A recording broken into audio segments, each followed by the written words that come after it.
ದಿವೋಹಂ ಸ್ನೇಹಿತರೆ, ನಾನು ನಿಮ್ಮ doctor Deepa Ranishekhar transform life ಪ್ರೋಗ್ರಾಮ್ಸಿಂದ ಲವ್, ಲೈಟ್ ಆ್ಯಂಡ್ ಗ್ರ್ಯಾಟಿಟ್ಯೂಡ್. ಸುಮಾರು ಸರ್ತಿ ನಮಗೆ ಅನಿಸತ್ತಲ್ವಾ, ಈ ಡ್ರೆಸ್ಸು ನನಗೆ ಲಕ್ಕಿ, ಈ ವಾಚ್ ನನಗೆ ಲಕ್ಕಿ, ಅಥವಾ ಈ ರಿಂಗ್ ನನಗೆ ಲಕ್ಕಿ ಅಂತ ಅನಿಸತ್ತಲ್ವಾ, ಅಥವಾ ಕೆಲವೊಂದು ಸತಿ ಈ ಒಂದು ಬಟ್ಟೆ ಹಾಕ್ಕೊಂಡ್ರೆ ನನಗೆ ಯಾವ ಕೆಲಸ ಆಗಲ್ಲ, ಈ ಥರ ಅನಿಸಿದೆಯಾ ನಿಮಗೆ?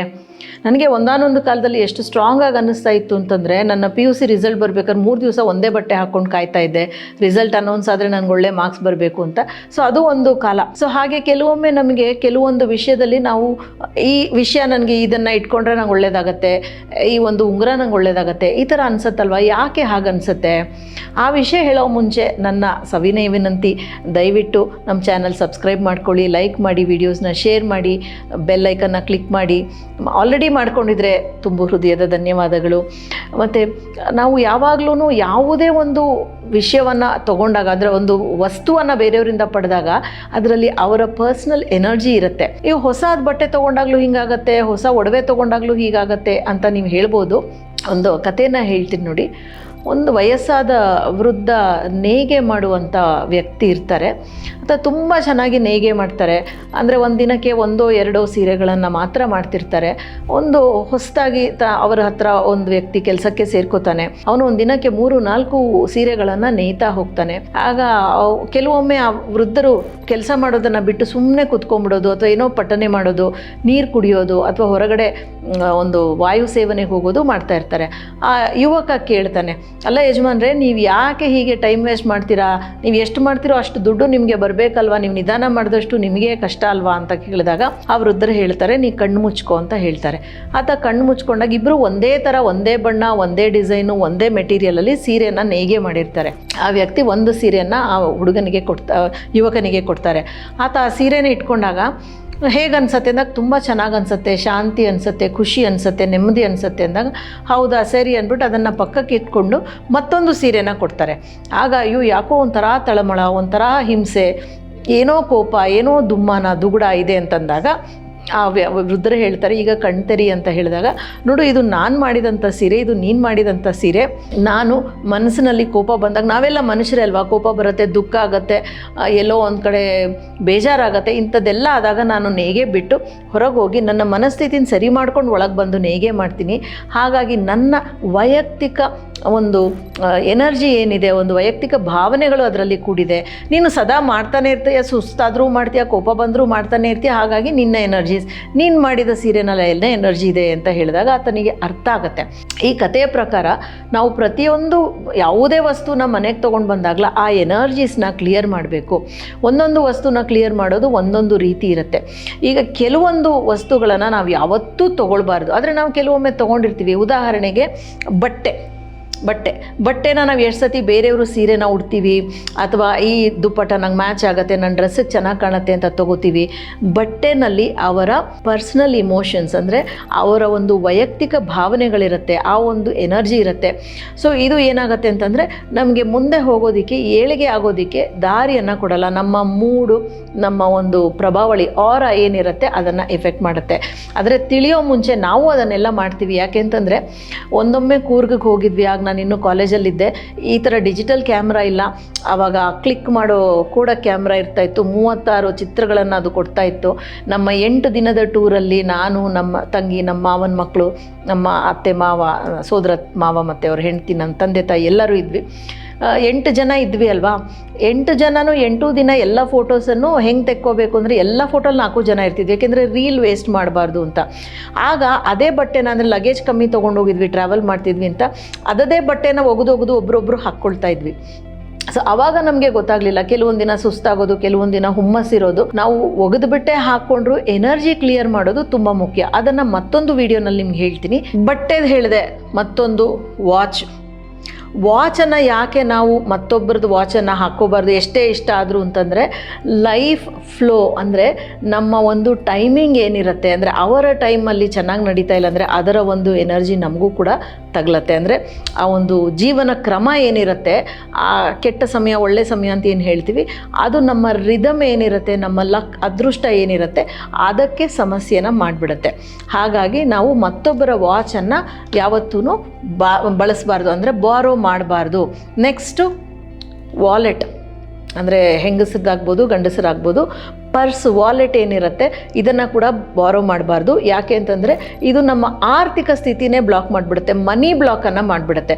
ಸೊ ಖಂಡಿತ ಬೇರೆಯವರ ವಾಲೆಟನ್ನು ನೀವು ಬಾರೋ ಮಾಡೋಕ್ಕೆ ಹೋಗಬೇಡಿ.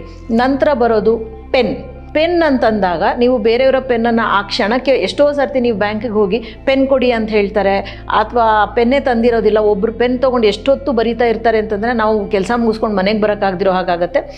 ಅದಕ್ಕಿಂತ ಮುಖ್ಯವಾಗಿ ಪೆನ್ ಅಂದಾಗ ಸೈನ್ ಮಾಡ್ತೀವಿ, ವಿಷಯಗಳನ್ನು ಬರಿತೀವಿ, ನಮ್ಮ ಡಿಸಿಷನ್ಸ್ ಅಂದರೆ ನಮ್ಮ ನಿರ್ಧಾರಗಳು, ನಮ್ಮ ಗ್ರೋತ್, ನಮ್ಮ ಏಳಿಗೆ, ಅಭಿವೃದ್ಧಿ, ಕ್ಲಾರಿಟಿ ಅಂದರೆ ಸ್ಪಷ್ಟನೆ, ಇದು ಎಲ್ಲವನ್ನು ನಾವು ಬೇರೆಯವ್ರ ಪೆನ್ ತೊಗೊಂಡಾಗ ಅವ್ರಿಗೆ ಇಲ್ಲದ ಪಕ್ಷದಲ್ಲಿ ಅದು ನಮಗೂ ಸ್ವಲ್ಪ ಗೊಂದಲವನ್ನು ಗಲಿಬಿಲಿಯನ್ನು ಏರ್ಪಡಿಸುತ್ತೆ. ಸೊ ಪೆನ್ನನ್ನು ಕೂಡ ನಾವು ಬಾರೋ ಮಾಡಬಾರ್ದು. ನಂತರ ಬರೋದು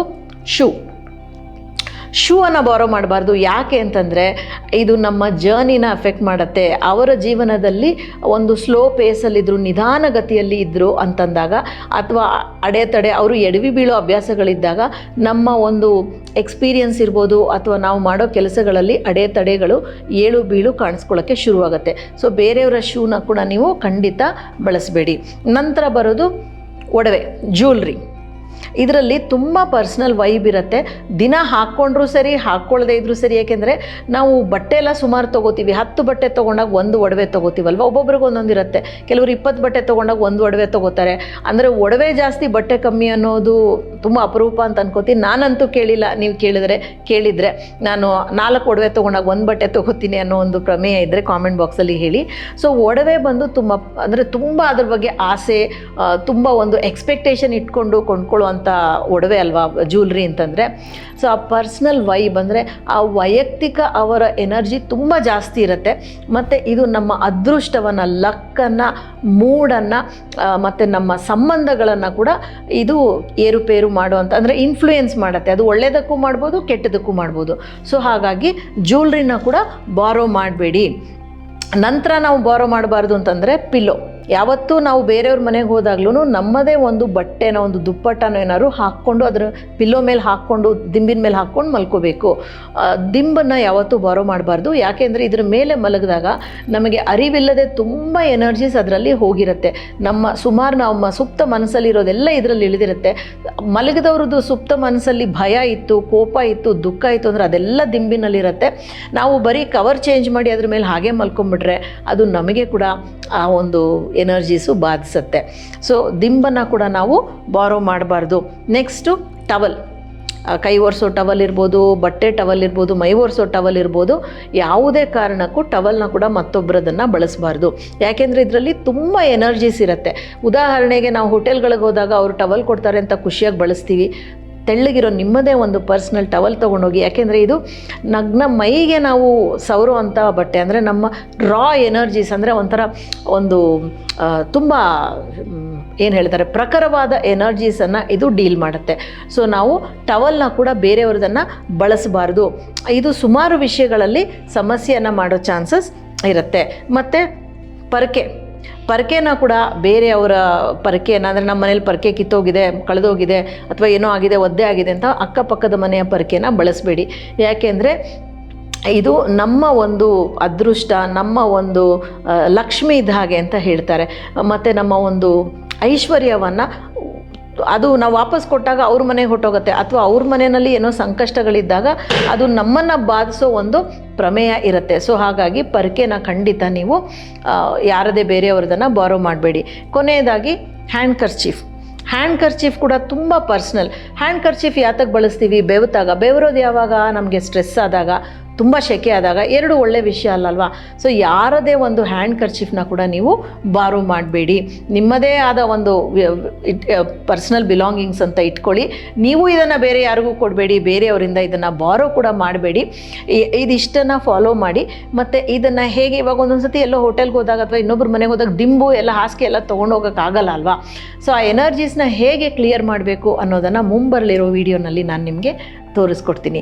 thank you so much for joining me. ನಾನು ನಿಮ್ಮ doctor Deepa Rani Shekhar, transform life ಪ್ರೋಗ್ರಾಮ್ಸಿಂದ Divoham love, light and gratitude.